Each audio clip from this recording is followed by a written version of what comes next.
आपके साथ जया मिश्रा और आप देख रहे हैं हमारा खास प्रोग्राम मुद्दे की बात।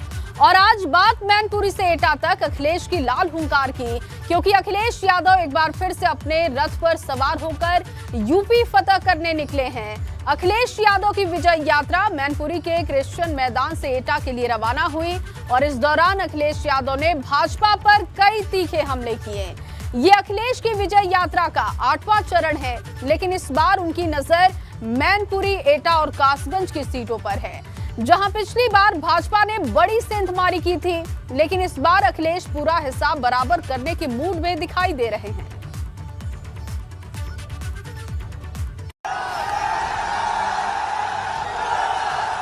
हमारी और आपकी टोपी कर रहे हैं लाल, और जो कोई भी देख रहा होगा लाल और पीले को तो हो रहा होगा लाल और पीला। हमारे गरीबों की जेब काट करके अमीरों की तिजोरी भरने का कोई काम कर रहा है तो वो भारतीय जनता पार्टी है। समाजवादी गढ़ में जमकर गरजे अखिलेश, मैनपुरी से एटा और कासगंज को लाल संदेश। बाबा मुख्यमंत्री घबरा रहे हैं लाल रंग से बहुत। ये लाल रंग क्रांति का रंग है। 22 के विजय पथ पर समाजवादी रथ, कौन पास करेगा यूपी का अग्निपथ। आपका एक रथ और भाजपा के 6 रथ, लेकिन आपके रथ का मुकाबला नहीं कर पा रहे हैं। आईटी की रेड पर अखिलेश की दहाड़, दिल्ली पर सीधा प्रहार। भारतीय जनता पार्टी के नए दिल्ली वाले प्रकोष्ठ हैं, उसमें एक है आईटी प्रकोष्ठ, एक सीबीआई प्रकोष्ठ, एक है ईडी प्रकोष्ठ। देश के सबसे बड़े सूबे की सबसे बड़ी जंग जैसे जैसे नजदीक आ रही है और ज्यादा तेज और ज्यादा दिलचस्प होती जा रही है, क्योंकि यूपी की लड़ाई में समाजवादी पार्टी का विजय रथ लगातार विरोधियों की चुनौती बढ़ा रहा है, क्योंकि एक बार फिर अखिलेश विजय रथ लेकर यूपी फतेह करने निकल पड़े और इस बार अखिलेश का विजय रथ समाजवादी पार्टी के सबसे बड़े गढ़ मैनपुरी से एटा के लिए रवाना हुआ। अखिलेश यादव की कोशिश इस बार मैनपुरी के साथ साथ एटा और कासगंज की हवा में जीत का लाल रंग उड़ाने की है। ये ऐतिहासिक कार्यक्रम है, मैदान भरा है, सब अपने संसाधन से आए हैं। अभी रैली होने जा रही है एक उनकी इलाहाबाद में। सुनने में आया कि मैनपुरी से भी सरकारी बसें लेकर के गई हैं महिलाओं को। अखिलेश यादव ने इस बार साइकिल की रफ्तार को 400 पार पहुंचाने का संकल्प लिया है, जिसके लिए छोटे छोटे कई दलों से हाथ मिलाया। इसमें एक दल उनके चाचा शिवपाल यादव का भी है। यही वजह है कि अखिलेश के चेहरे की रौनक न सिर्फ बदली हुई है, बल्कि वो खुलकर भाजपा पर जमकर लाल पीला प्रहार कर रहे हैं। हमारी और आपकी टोपी कर रहे हैं लाल, और जो कोई भी देख रहा होगा लाल और पीले को तो हो रहा होगा लाल और पीला। अब तो हम लोगों ने चाचा वाली भी पार्टी ले ली संग में। लेकिन अखिलेश यादव यही नहीं रुके, उन्होंने अपने करीबियों पर हुई आईटी की छापेमारी को लेकर भी जमकर हमला बोला। दिल्ली से भारतीय जनता पार्टी के और प्रकोष्ठ भी हैं। भारतीय जनता पार्टी के नए दिल्ली वाले प्रकोष्ठ हैं, उसमें एक है आईटी प्रकोष्ठ, एक सीबीआई प्रकोष्ठ, एक है ईडी प्रकोष्ठ। और जैसे जैसे चुनाव करीब आएगा और इन्हें हार सताएगी, तो ये दिल्ली वाले और आएंगे यूपी में। इस दौरान अखिलेश यादव लाल टोपी वाले बयान पर भी जमकर बोले और लाल रंग से जुड़ी सारी कहावतें याद दिलाने लगी। बाबा मुख्यमंत्री घबरा रहे हैं लाल रंग से बहुत। ये लाल रंग क्रांति का रंग है, ये भावना का रंग है, भावनाओं का रंग है। हमने सुना है कि जो खेत में कभी कभी खुले घूमते वो भी लाल रंग से घबराते हैं। क्या लाल रंग से सांड भी घबराते हैं? इन्होंने तो वादा किया था कि सांड पकड़ लेंगे, बताओ सांड कहां पकड़ पाए ये? वहीं इन सबके बीच अखिलेश ने एक बड़ा दांव जनगणना को भी लेकर चला। अखिलेश ने ऐलान किया है कि उनकी सरकार बनी तो 3 महीने के अंदर जातिगत जनगणना की पूरी तस्वीर साफ हो जाएगी। ये आपको भरोसा दिला के जा रहे हैं, अगर हमें जाति जनगणना करनी पड़ी और 3 महीने के अंदर अगर जाति जनगणना करनी पड़ी तो समाजवादी सरकार बनने के बाद 3 महीने के अंदर जाति जनगणना कर करके उनको दिखा देंगे कि कौन जाति कितनी है और भविष्य में किस तरीके से आबादी के हिसाब से हक और सम्मान दिया जाए, उस दिशा में हम लोग काम करने का काम करेंगे। आपको बता दें कि समाजवादी पार्टी की ये विजय रथ की 8वीं यात्रा थी और इस बार अखिलेश की नजर मैनपुरी की 4 विधानसभा सीटों के साथ साथ एटा की 4 विधानसभा सीटों पर है, क्योंकि जहां 2017 में सपा मैनपुरी को बचाने में सफल रही थी, वहीं एटा में भाजपा की आंधी में सपा पूरी तरह से साफ हो गई थी। भाजपा ने एटा की 4 सीटों पर कब्जा जमा लिया था, लेकिन इस बार अखिलेश पूरा हिसाब बराबर करने के मूड में है। लेकिन क्या अखिलेश हिसाब बराबर कर पाएंगे? क्योंकि अभी भाजपा की लीड 3-0 की है। अगर अखिलेश यादव इस बार भी हार गए तो ये बढ़कर 4-0 हो जाएगी और अखिलेश के खाते में एक और हार लिख जाएगी। लेकिन अखिलेश जीत गए तो भाजपा की सारी लीड वो इसी जीत के साथ खत्म कर देंगे। मैनपुरी से नितिन उपाध्याय के साथ ब्यूरो रिपोर्ट, एबीपी गंगा।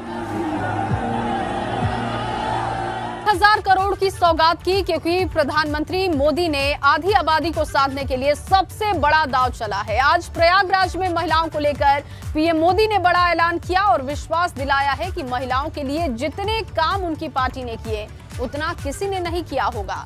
प्रधानमंत्री मोदी ने इस कार्यक्रम में लाखों महिलाओं को संबोधित किया, लाखों महिलाएं पहुंची हुई थी, लेकिन सवाल बड़ा है कि क्या ये सब कुछ वोट में तब्दील होगा?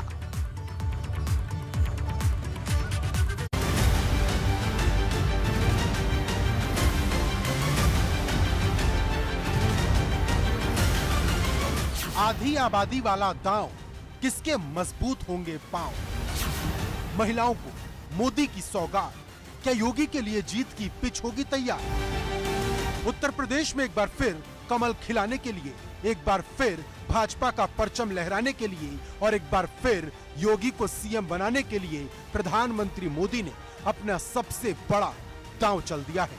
क्योंकि सूबे की सियासत में जो कभी नहीं हुआ वो पीएम मोदी ने आधी आबादी को साध कर प्रयागराज में कर दिखाया। 5 साल पहले यूपी की सड़कों पर माफिया राज था। यूपी की सत्ता में गुंडों की हनक हुआ करती थी। इसका सबसे बड़ा भुक्तभोगी कौन था? मेरी यूपी की बहन बेटियां थी।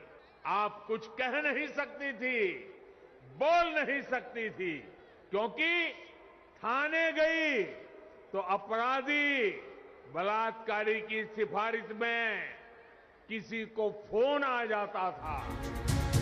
चुनाव से पहले पीएम मोदी ने महिलाओं के लिए अपना खजाना खोल दिया। 1 लाख महिलाओं के खातों में करोड़ों रुपए सीधे ट्रांसफर कर दिए। लेकिन बात पैसे ट्रांसफर करने से ज्यादा महिलाओं को सुरक्षा का भाव दिलाने की थी। इसका अंदाजा इसी बात से लगा सकते हैं कि पीएम मोदी के भाषण में पूरा फोकस आधी आबादी और उनके लिए सरकार ने क्या क्या किया इसे बताने पर था। मुस्लिम बहनों को अत्याचारों से बचाने के लिए 3 तलाक के खिलाफ कानून हमारी सरकार ने बनाया है। बेटियों के लिए शादी की उम्र को 21 साल करने का प्रयास किया जा रहा है। देश ये फैसला बेटियों के लिए कर रहा है। प्रधानमंत्री आवास योजना के तहत जो घर दिए जा रहे हैं वो प्राथमिकता के आधार पर महिलाओं के ही नाम से बन रहे हैं। अगर मैं यूपी की ही बात करूं तो यूपी में 30 लाख से अधिक घर पीएम आवास योजना के बनाए गए हैं। इनमें से करीब 25 लाख घरों की रजिस्ट्री में महिलाओं का ही नाम है। प्रयागराज में प्रधानमंत्री के भाषण का पूरा फोकस आधी आबादी पर रहा, लेकिन सवाल बड़ा है कि क्या प्रधानमंत्री मोदी ने जो लकीर प्रयागराज में खींची है, क्या उसे विपक्ष का कोई नेता पार कर पाएगा? क्योंकि भाजपा के दावे के मुताबिक प्रधानमंत्री मोदी की रैली में करीब 3 लाख महिलाएं प्रदेश के अलग अलग जिलों से शामिल हुई, लेकिन क्या इस बार महिलाओं का वोट पूरी तरह से फिर भाजपा को मिलेगा? क्योंकि 2017 में उज्ज्वला योजना एक बड़ा गेम चेंजर साबित हुई थी, जिसने भाजपा की झोली में 325 सीटें डाल दी, लेकिन महिला मोर्चे पर भाजपा को प्रियंका गांधी की तरफ से बड़ी चुनौती मिल रही है। प्रयागराज से मोहम्मद मोइन, एबीपी गंगा। 2022 के चुनाव में सबकी निगाहें महिला वोट बैंक पर है, क्योंकि यही वो वोट बैंक है जिसके पास सत्ता की चाबी होती है। कहा जाता है कि महिलाएं जिसकी तरफ चली जाए उसकी जीत पक्की हो जाती है, और यही वजह है कि प्रियंका गांधी का पूरा फोकस इस बार महिलाओं के ऊपर है। फिर चाहे बात उनके घोषणा पत्र की कर ले या फिर कांग्रेस की मंच की करे, हर जगह लड़की हूं लड़ सकती हूं का नारा नजर आता है। लेकिन अब भाजपा ने महिला वोट बैंक को साधने के लिए अब तक का सबसे बड़ा दांव चल दिया है। ये एक ऐसा दांव है जिसके सफल होने पर भाजपा आसानी से 22 के सिंहासन तक पहुंच जाएगी।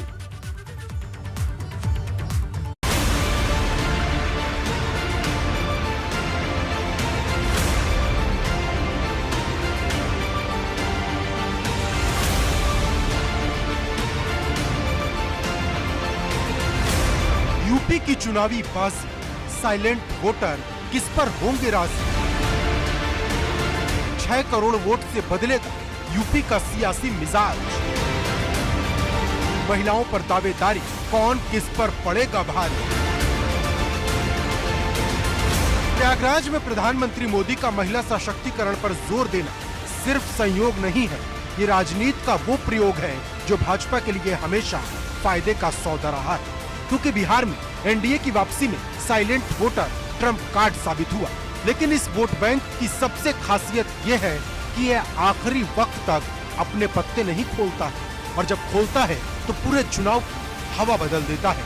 यही वजह है कि यूपी में जिसे देखो वही आधी आबादी को अपने पाले में लाने की कोशिश में जुटा है। हालांकि महिला वोट पर अभी सीधी लड़ाई भाजपा बनाम कांग्रेस की है, क्योंकि जहां प्रयागराज से पीएम मोदी ने महिलाओं को बड़ा संदेश दिया, वहीं प्रियंका का हर मंच ही महिलाओं के लिए समर्पित रहा है। लेकिन सवाल बड़ा है कि इस बार महिलाएं किसे वोट देंगी, क्योंकि तमाम वादों और दावों के बीच राजनीतिक दल इस बात का जिक्र भी खूब कर रहे हैं कि महिलाओं का उत्पीड़न किसने ज्यादा और किसने कम किया।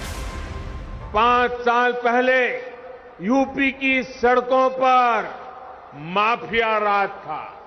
यूपी की सत्ता में गुंडों की हनक हुआ करती थी। इसका सबसे बड़ा भुक्तभोगी कौन था?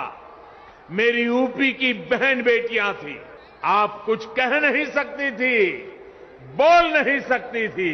ये वो लोग हैं जो अब चिंता में हैं कि समाजवादी पार्टी ने क्या क्या काम किया था। मुझे याद है 1090 जो महिलाओं की सुरक्षा के लिए योजना बनी थी, आज भी सबसे बेहतरीन योजना है। उसको सुप्रीम कोर्ट ने भी बधाई दी थी, तारीफ की थी। सेकंड, आशा ज्योति केंद्र बने थे, वो बीजेपी ने रोक दिया। जब समाजवादी पार्टी का मैनिफेस्टो आएगा तो आप देखेंगे कि महिलाओं के लिए, बेटियों के लिए, बहन के लिए, माँ के लिए कोई न कोई ऐसी योजना होगी जो सीधे सीधे उन तक पहुँचेगी। 5 सालों से क्यों नहीं की ये घोषणाएं? आज क्यों कर रहे हैं चुनाव से पहले? क्योंकि महिला जागरूक हो गई है, महिला उठ गई है। हमने लड़की हूँ लड़ सकती हूँ का नारा दिया, महिला उठ गई है, जाग गई है, कह रही है मेरा हक दो। इसीलिए आज नरेंद्र मोदी जी को भी झुकना पड़ा। मैं बहुत खुश हूँ। वहीं महिलाओं को लेकर हुए ऐलान की बात करें तो कांग्रेस ने 40% महिलाओं को टिकट देने का ऐलान किया है। साथ ही मुफ्त स्कूटी और स्मार्टफोन के साथ साथ फ्री सिलेंडर और नौकरी में तवज्जो का बड़ा वादा प्रियंका की तरफ से किया गया है। वहीं भाजपा उज्ज्वला योजना, शौचालयों का निर्माण, पक्का घर, मुफ्त राशन, महिलाओं को आर्थिक मदद जैसी कई ऐसी योजनाओं के जरिए अपनी दावेदारी ठोक रही है। वहीं अखिलेश ने भी ये साफ कर दिया कि इस बार के चुनाव के लिए महिला वोटर्स को साधना उनकी भी प्राथमिकता रहेगी। मैं डोली देवी बोल रही हूँ, लेकिन बीसी सखी महिलाएं इस समारोह से बहुत खुश है। देवदूत बनकर आए तपोभूत तुम कहलाए, देवदूत बन कर आए, तपोदूत तुम कहलाए, ऋषि बन कर सबको भाए, ऋषि बन कर सबको भाए, नमन तुम्हें सतबार है, नमन तुम्हें सतबार है। ये बात किसी से छिपी नहीं है कि यूपी में महिलाएं गेम बदलने का दम रखती हैं, क्योंकि 2020 के आंकड़ों के मुताबिक यूपी में कुल 14 करोड़ 40 लाख मतदाता हैं। इसमें 7 करोड़ 79 लाख पुरुष और 6 करोड़ 61 लाख महिलाएं हैं। एक तरह से देखा जाए तो महिलाओं की संख्या करीब 45% है। ऐसे में सभी दलों की नजर महिला वोटर पर है। खासकर कांग्रेस इस बार के चुनाव में महिलाओं को लेकर ही अपना चुनावी एजेंडा सेट कर रही है। मैं लड़की हूँ, और जोर से, मैं लड़की हूँ, मैं लड़की हूँ। सूबे में मतदाताओं के रूप में महिलाओं की भागीदारी में बड़ा इजाफा हुआ है।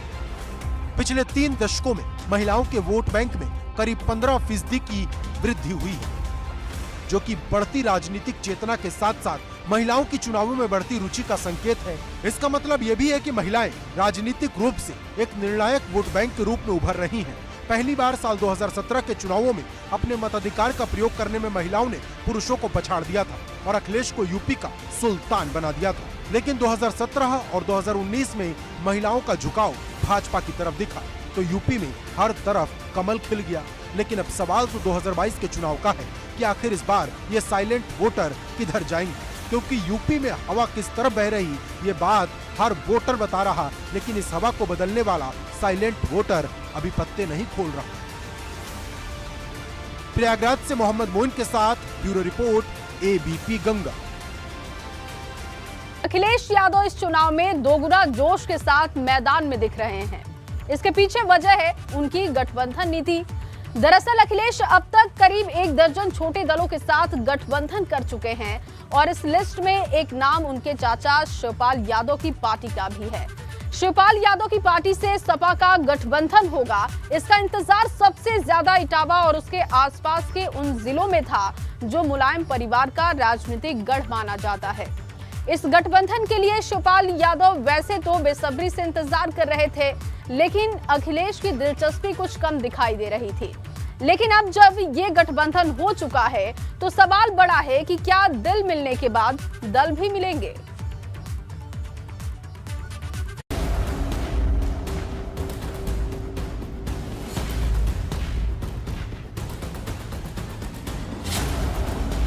यूपी की सियासत में एक बार फिर से समाजवादी परिवार की चर्चा है। एक बार फिर समाजवादी पार्टी के गढ़ इटावा की तस्वीर बदली हुई है, क्योंकि जब से शिवपाल यादव और अखिलेश यादव की साथ वाली ये तस्वीर सामने आई, तब से समाजवादी का ये गढ़ जश्न में डूब गया। क्या लग रहा है, चुनाव में सब कुछ बराबर हो गया, अब सब ठीक हो जाएगा? अरे अब तो क्या पूछते हो। हाँ, मौज है। मौज है। कितनी सीटें? 250। दादा क्या नाम है? अतर सिंह। अतर सिंह। दादा क्या देख रहे हो? देख रहे हैं चुनाव जीत रहे हैं। जीत रहे हैं? हाँ, जीत रहे। आशीर्वाद दे रहे हो? आशीर्वाद दिया, आशीर्वाद खुद दे रहे। हाँ, मैं खुश हूँ और खुश इसलिए हूँ कि वृक्षों की डाली से सीखें फल पाकर झुक जाना, सुई और धागे से सीखें बिछड़े गले लगाना। समाजवादी पार्टी के और कार्यकर्ता भी अब जुट रहे हैं यहाँ पर। सैफई पहुँच गए हैं आप लोग। जो कल की तस्वीर आपने देखी, उत्तर प्रदेश की सियासत में बड़ी चर्चा हो रही है। काफी दिनों से ये चाहा जा रहा था कि चाचा और भतीजे एक हो जाएं। जी, सभी लोग दिल से चाह रहे थे ये चीज। अब क्या लगता है आपको कि कितनी मजबूती के साथ आप लोग आगे बढ़े? अब ये मान चलिए 300 प्लस हम लोग हैं। कहाँ से आए भैया? फतेहपुर से जी। ये जो तस्वीर सामने आ रही है, ये क्या दिखा रही है? दिखा रही है समाजवादी पार्टी सरकार आने वाली है। भले ही शिवपाल यादव ने अपनी अलग पार्टी बना ली हो, लेकिन समाजवादियों की दिली इच्छा थी चाचा भतीजा एक हो जाए। पिछली दिवाली को ही कहा था कि चाचा को साथ लेंगे, उनकी पार्टी को साथ लेंगे, और इस बीच उनका लगातार अभियान रहा है कि उत्तर प्रदेश के अंदर जो लोग भी भारतीय जनता पार्टी से दूर हैं या बीजेपी को हटाने के लिए तैयार हैं, ऐसे सभी साथियों को जोड़ने का माननीय अखिलेश यादव जी ने कोशिश की। और आज मैं समझता हूँ पूरब से लेकर पश्चिम तक कोई ऐसा इलाका नहीं बचा जिस इलाके में अपना प्रभाव रखने वाले जो दल हैं उन सभी दलों को जोड़ा है। शिवपाल यादव 5 साल में कई बार अपने दिल की बात कहते दिखे। मुलायम सिंह यादव ने भी कई बार भाई और बेटे के एक हो जाने का प्रयास किया, लेकिन अखिलेश यादव हमेशा चाचा से दूरी बनाकर नजर आए। लेकिन जब अखिलेश समाजवादी विजय यात्रा लेकर बुंदेलखंड पहुंचे तो उनकी जुबान पर चाचा का नाम चढ़कर बोला। अखिलेश यादव ने कहा था कि भाजपा के लोग न सिर्फ उनके कामों का फीता काटने में जुटे हैं, सियासी पंडितों को तभी आभास हो गया था कि अब चाचा और भतीजे के मिलन के दिन दूर नहीं है। 5 साल पहले अखिलेश यादव और शिवपाल सिंह यादव के बीच जो कुछ भी हुआ उसे ना तो सियासतदान भूल सकते हैं और न ही उत्तर प्रदेश की जनता। शिवपाल सिंह यादव ने पिछले 5 साल में ऐसे तमाम मौके दिए जब उन्होंने सुलह समझौते के दरवाजे खुले रखे, लेकिन अखिलेश यादव ने इन सभी मौकों को दरकिनार किया। अब सियासी बयार को पहचानते हुए अखिलेश यादव ने चाचा शिवपाल सिंह यादव के साथ गठबंधन का ऐलान कर दिया है। लेकिन सियासी पंडित ये सवाल उठा रहे हैं और ये कह रहे हैं कि ये गठबंधन जरूरी भी था और एक तरह से मजबूरी भी था। वैसे ये बात अखिलेश यादव और शिवपाल यादव भी जानते हैं कि भाजपा के चक्रव्यूह को भेदने के लिए उनका एक होना बेहद जरूरी था। हमारी और आपकी टोपी का रंग है लाल, और जो कोई भी देख रहा होगा लाल और पीले को तो हो रहा होगा लाल और पीला। अब तो हम लोगों ने चाचा वाली भी पार्टी ले ली स्कूल में। लेकिन मुद्दे की बात यह है कि चाचा भतीजे का सिर्फ दल मिला है या फिर दिल भी मिलेंगे, क्योंकि सूत्रों की माने तो शिवपाल की दिली ख्वाहिश समाजवादी पार्टी के साथ विलय की रही है। वो कई बार ये बात दोहरा चुके हैं, लेकिन अखिलेश अभी विलय के लिए तैयार नहीं है।